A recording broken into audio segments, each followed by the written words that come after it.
आज मुझे भूखा रहते हुए 3 दिन गुजर चुके थे। मेरी जिंदगी में ये मुश्किल वक्त इससे पहले कभी नहीं आया था। तभी दरवाजे पर दस्तक हुई। मुझ में इतनी हिम्मत नहीं थी कि बाहर जाकर देखती कौन आया है। लड़खड़ाते हुए कदमों से दरवाजे तक गई। दरवाजा खोला तो सामने मेरे शौहर नामदार खड़े थे। उनको देखते ही मुझे कुछ उम्मीद भी नजर आई, लेकिन गुस्सा भी आया कि ये कैसा शख्स है जो अपनी बीवी को भूखा रखकर बाहर बड़े आराम से घूमता फिरता है। क्या इसे जरा एहसास नहीं कि मैं घर में भूखी हूँ? मैं तो बोल भी नहीं सकती थी, नकाहत इतनी थी, लगता था कि अभी भूख के मारे गिर जाऊंगी।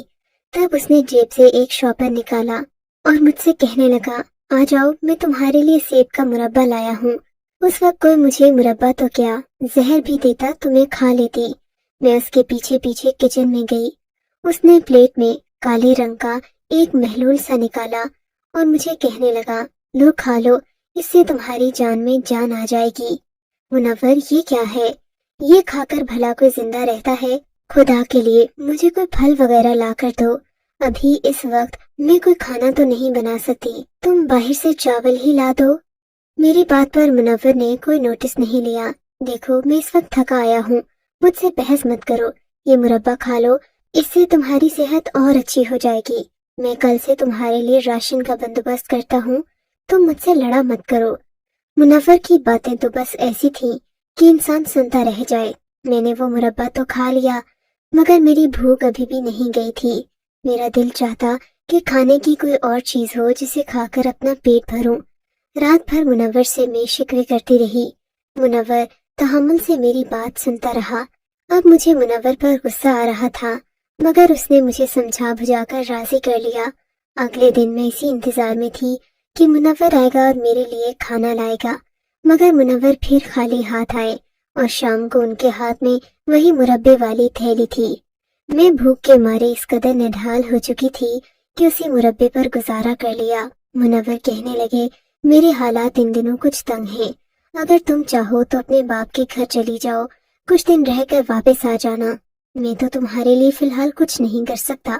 मुनव्वर, ऐसी भी क्या गुर्बत कि तुम आटे का एक थैला भी नहीं ला सकते? मेरी बात पर मुनव्वर को गुस्सा आ गया। यूं हमारी लड़ाई हो गई और मैं चुप हो गई। मैंने ठान ली थी कि अब मैं बाबा के घर चली जाऊंगी। उन्हें बताऊंगी कि मैंने उनकी पसंद के मुताबिक निभाने की बहुत कोशिश की, मगर ये शख्स निभाने के लायक नहीं है। उसने तो मेरी जिंदगी को जहन्नुम बनाकर रख दिया था। मगर इस सब की नौबत नहीं आई। अगले दिन जब मेरी आंख खुली तो वक्त काफी बीत चुका था। अब अब्बा के घर जाना मुनासिब बात नहीं थी। बेटियां दिन के वक्त ही बाप के घर जाएं तो अच्छा लगता है। यूं उजड़ा चेहरा लेकर मैं अपने अब्बा के घर शाम के वक्त नहीं जाना चाहती थी। शाम हुई तो मुनव्वर फिर घर आ गए। मुझे ऐसा लगा जैसे उनके जाने के बाद मैं मुसलसल सोती रही हूँ। घर में आज भी खाने की कोई चीज नहीं थी।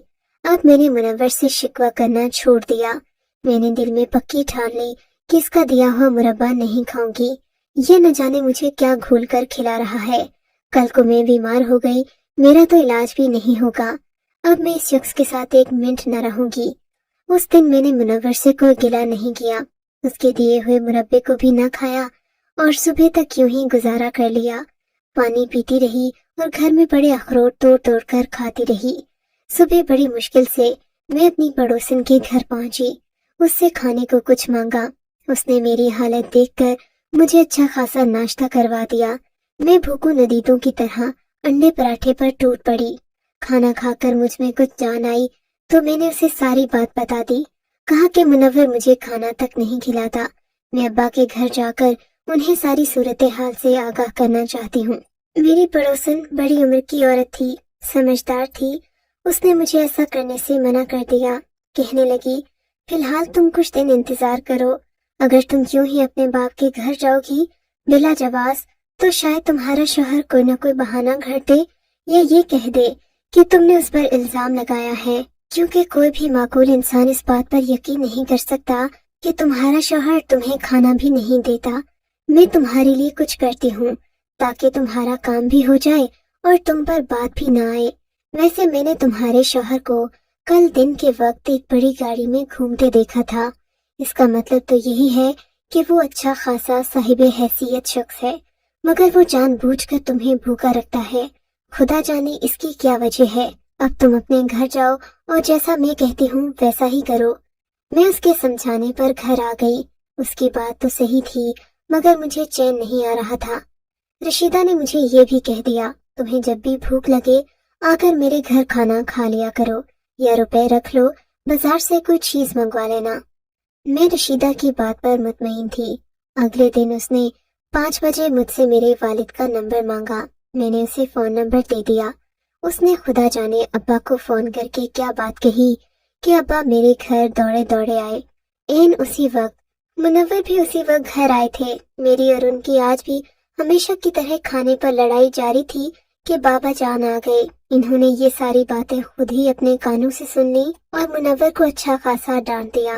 मुझ पर बात भी नहीं आई, क्योंकि अब्बा जान को मेरी पड़ोसन ने यही बताया कि मेरे घर से रोजाना लड़ाई झगड़े की आवाजें आती हैं और ये कि मेरा शौहर मुझे मारता है, तशद्दुद का निशाना बनाता है। अब्बा से ये बात बर्दाश्त न हुई और वो मेरे घर आ गए। मैं सोच रही थी कि अब्बा मुझे घर जाने का कहेंगे, मगर इन्होंने मुनव्वर को समझाया और घर वापस चले गए। मेरा दिल घुट सा गया। अगले दिन मैं फिर रशीदा के पास गई, उससे सारा मामला बताया। वो कहने लगी, तुम सब्र करो, मैं तुम्हारे लिए कुछ सोचती हूँ, मगर तुम जल्दबाजी में कोई कदम मत उठाना। रशीदा की बातें सुन सुनकर मैं तंग आ चुकी थी। अब्बा से तो कुछ होता न था। घर आकर मैंने फैसला कर लिया कि आज चाहे मुझे दारुल अमान ही जाना पड़े, मैं जाऊंगी, मगर इस शख्स के घर न रहूंगी जो मुझे खाने के नाम पर एक रोटी तक नहीं लाकर दे सकता। मैं बाहर के चावल और मुरब्बे खा खा कर तंग आ चुकी थी। उस दिन शाम के वक्त मैं अपना सामान बांध रही थी। मेरे शौहर ने जब देखा कि मैं उसके घर से जा रही हूँ तो उसने मुझे समझाना शुरू कर दिया। बोला, तुम यहाँ से मत जाओ, मैं तुम्हारे बगैर मर जाऊंगा। आइंदा तुम जो कहोगी मैं वैसा ही करूंगा। मगर मैं जानती थी कि ये महज करने वाली बातें हैं। उसके दिल में कोई ऐसा इरादा नहीं था। जब मैं प्यार से नहीं मानी तो हम दोनों की लड़ाई होने लगी, यहाँ तक कि तैश में आकर मेरे शौहर ने मुझे तलाक दे दी। मैंने खुदा का शुक्र अदा किया कि इस शख्स से मेरी जान छूटी। अब उसका मुझ पर कोई हक नहीं था। मैंने अपना सामान बांधा, दरवाजे से बाहर जाने लगी। मेरा गुस्सा देखकर उसने मुझे रोक लिया। अब तुम मुझे किस हक से रोक रहे हो? मैंने गुस्से से कहा, अब तुम यहाँ से कहीं नहीं जा सकती। पहले तो फिर भी तुम मेरी बीवी थी, अब मेरी कुछ नहीं लगती। मैं अपनी कीमत तो वसूल करूंगा ही। इस शादी पर मेरा खर्चा आया था, समझ गई तुम? उसने मुझे आंखें दिखाते हुए कहा और फिर मुझे घसीटकर एक कमरे में बंद कर दिया। बाहर से कुंडी लगा दी। मैं रोती चिल्लाती रही, चीखती रही, मगर उसने दरवाजा नहीं खोला। मैं समझी अपनी अना की तस्कीन के बाद मुझे छोड़ देगा, मगर ऐसा नहीं हुआ। उसने कई घंटों के बाद भी दरवाजा नहीं खोला और जब दरवाजा खुला तो सामने अजीबोगरीब औरतें खड़ी थीं। उनके साथ मेरा शौहर भी था। इसने इन औरतों को इशारा किया तो इन्होंने मेरे मुंह पर पट्टी बांध दी, आंखों को भी ढांप दिया। मैं अपने हाथ पांव मारने लगी। मैं बुरी तरह बेबस हो चुकी थी। तब इन्होंने मेरे हाथों पर भी रस्सी बांधी। मैं रोती चिल्लाती रही, किसी ने मेरी एक न सुनी। मुझे इन लोगों ने एक गाड़ी में डाला और गाड़ी सड़क पर फराटे भरने लगी। मेरी आंखों से आंसू बहने लगे। काश मैं रशीदा की बात मान लेती, अपने शौहर से लड़ाई ना करती, या फिर सीधा अब्बा के घर ही चली जाती। अब मैं क्या कर सकती थी? खुदा जाने मेरी मंजिल क्या थी। अब तो मेरे अब्बा को भी मेरा शौहर यही कहता कि मैं खुद किसी के साथ भाग कर गई हूँ। हालांकि मेरे साथ जो जुल्म हुआ था उसका इजाला कोई नहीं था। काफी देर गाड़ी चलती रही, यहाँ तक कि एक जगह रुक गई। ये एक सुनसान वीरान सी जगह थी। यहाँ पर किसी की आवाज नहीं थी। मेरे दिल में हौल से उठने लगे, खुदा जाने ये लोग मेरे साथ क्या सलूक करेंगे। दिल में सोच सोच कर मैं घबराने लगी। तब एक औरत आगे बढ़ी। इसने एक और औरत को साथ लिया। दोनों ने मिलकर मुझे उठाया और मुझे किसी जानवर की तरह उठाकर एक कमरे में ले गई। मुझे जोर से जमीन पर पटका गया, इतने जोर से पटका कि मेरी हड्डियों से दर्द की टीसें उठने लगी। मैं काफी देर यूं ही कमरे में पड़ी रही। इन लोगों ने मेरे हाथ मुंह खोलने की भी कोशिश नहीं की। काफी देर के बाद कमरे में एक बूढ़ी औरत आई। उसने मेरी आंखों से पट्टी हटाई तो मेरी आंखें कुछ देखने के काबिल हुईं। मैंने देखा ये एक मिट्टी से बनी झोपड़ी थी, जिसमें जरूरत का कोई सामान नहीं था, बल्कि जमीन पर एक मैला गंदा बिस्तर बिछा हुआ था, जिस पर तकिया रखकर मुझे लिटाया गया था।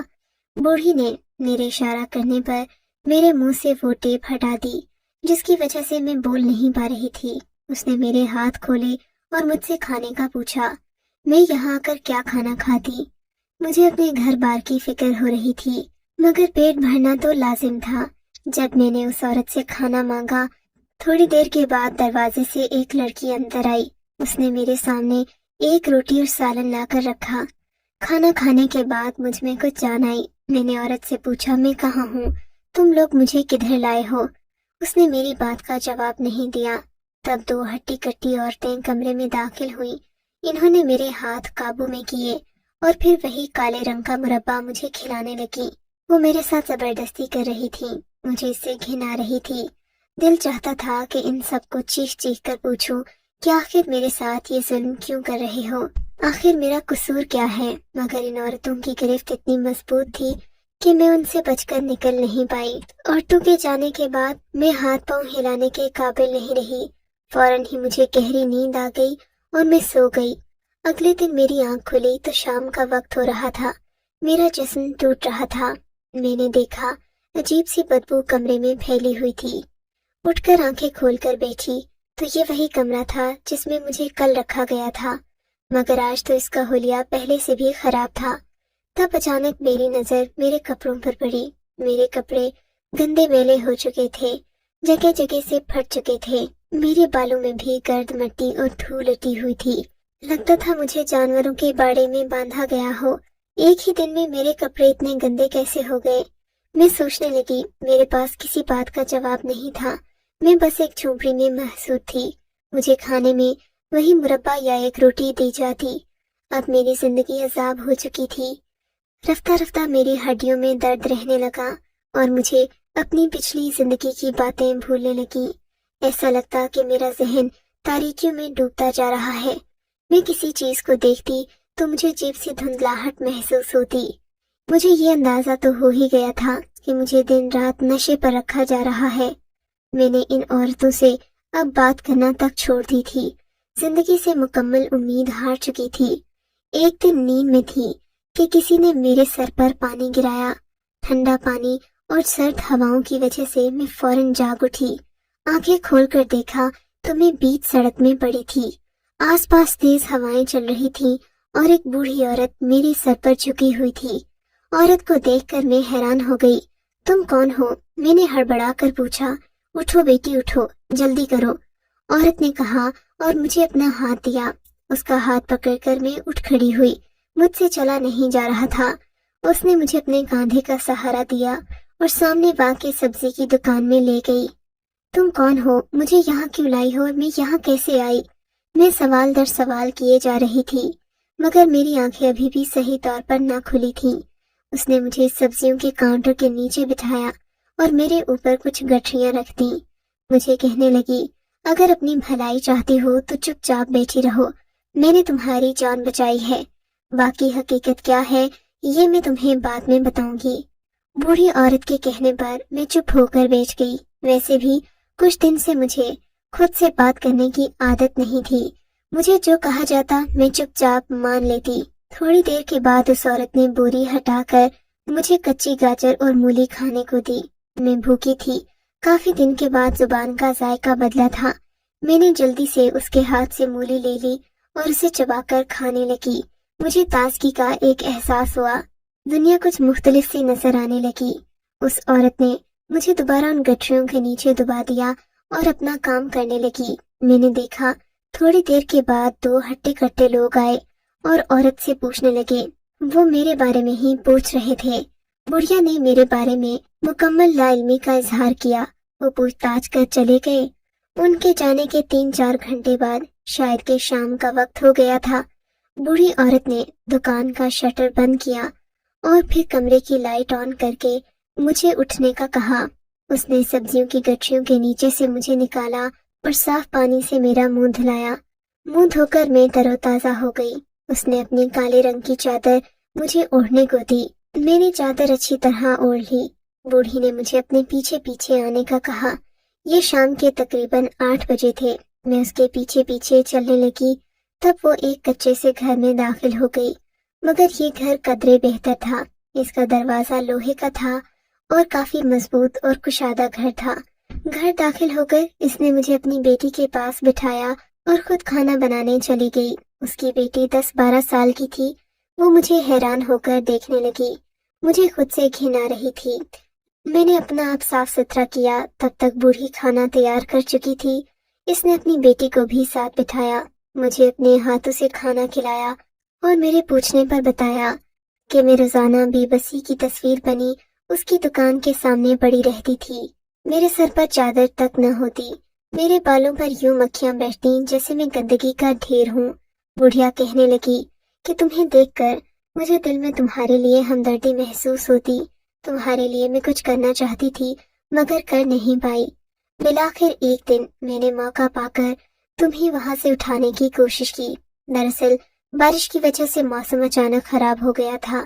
میرے دل میں آیا کہ میں تمہیں اپنی دکان میں لے آؤں، مگر پھر جب مجھے تمہاری حقیقت کا کچھ علم ہوا تو میں نے تمہیں بچانے کی پوری کوشش کی۔ دراصل یہ ایک دن پہلے کی بات تھی، جب میں صبح سویرے ہی دکان پر آ کر بیٹھی، میں نے دیکھا کہ 2 ہٹے کٹے آدمی آئے اور تمہیں اپنے ہاتھوں سے سڑک پر لٹا کر واپس چلے گئے۔ میں اسی دن سمجھ گئی تھی کہ تم خود مجبور، بے بس اور لاچار نہیں ہو، تمہیں اس صورتحال میں پہنچایا گیا ہے۔ میں ان لوگوں کو سمجھ گئی تھی، پہلے یہ تمہاری پوری نگرانی کرتے، مگر جب انہیں یقین ہو گیا کہ تم ان کے دیے ہوئے نشے پر پورا دن آنکھ نہیں کھولتی، تو انہوں نے تمہیں یوں ہی تنہا چھوڑ دیا۔ شام کو یہ آ کر تمہیں واپس لے جاتے تھے، مگر اس دن اللہ نے مجھے توفیق دی۔ بارش کی وجہ سے مجھے رحم آ گیا۔ میں نے دل میں یہی سوچا کہ اگر کسی نے پکڑ بھی لیا تو یہی کہوں گی کہ میں تمہیں بارش سے بچانے کو اندر لے آئی تھی، مگر خوش قسمتی سے ان لوگوں کی نظر تم پر نہیں گئی، میں تمہیں اپنے گھر لے آئی۔ خدا کا شکر کرو کہ تم بچ گئی ہو۔ بوڑھی عورت کی بات سن کر میں تو حیران رہ گئی۔ اس دن کے بعد سے جب میں اپنے شوہر کے گھر سے نکلی تھی، مجھے کچھ یاد نہ تھا کہ میرے ساتھ کیا ہوتا رہا، مگر جب کچھ دن بڑھیا کے گھر رہی، کھانا پینا کھایا اور اپنے ذہن کو تر و تازہ رکھا تو مجھے سب یاد آنے لگا۔ میں ایک پڑھی لکھی لڑکی تھی، مگر ایک ایسے باپ کے گھر پیدا ہوئی جس نے اپنی بیوی کو بھی شک کی بھین چڑھا دیا اور بیٹی کو بھی کم عمری میں ایک ایسے شخص کے ساتھ بیاہ دیا جس کے بارے میں اس نے تفتیش تک نہیں کی۔ تحقیق تو دور کی بات، ایک اجنبی کے ساتھ بیاہ کر بابا نے میری زندگی جہنم بنا دی۔ اگر وہ عورت میرا ساتھ نہ دیتی تو نہ جانے یہ لوگ میرے ہاتھ پاؤں بھی توڑ کر مجھے اس مافیا کا باقاعدہ حصہ بنا دیتے۔ میں نے اس عورت سے درخواست کی کہ میں ان لوگوں کے خلاف کچھ کرنا چاہتی ہوں، پولیس والوں کے پاس جا کر اپنی رپورٹ درج کروانا چاہتی ہوں تاکہ ان لوگوں کو ان کے انجام تک پہنچایا جا سکے، مگر مجھے ایسا کرنے سے بوڑھی عورت نے منع کر دیا۔ بولی کہ ایسا کرنے سے تم پر اور مصیبت آ جائے گی۔ وہ لوگ جو تمہیں پہلے ہی گمشدگی کی وجہ سے ڈھونڈ رہے ہیں، تم پولیس کے پاس جاؤ گی تو وہ تمہیں دوبارہ ان کے حوالے کر دیں گے۔ اس ملک میں انصاف نہیں ہے، تم اگر چپ رہو تو یہی بہتر ہے۔ تمہیں اپنے باپ کے گھر سے انصاف نہیں ملا، تمہیں ان پولیس والوں سے کیا انصاف ملے گا؟ بوڑھی عورت کی بات صحیح تھی، پہلے بھی رشیدہ کی بات نہ مان کر پچھتا رہی تھی، اب سوچ لیا کہ کوئی غلطی نہیں کروں گی۔ اب میں بوڑھی اماں کی بیٹی بن کر ان کے ساتھ رہتی ہوں۔ میں نے جو پڑھا لکھا تھا وہ آج میرے کام آ رہا ہے۔ میں ان کی بیٹی سمیت محلے کی اور بھی لڑکیوں کو پڑھاتی ہوں۔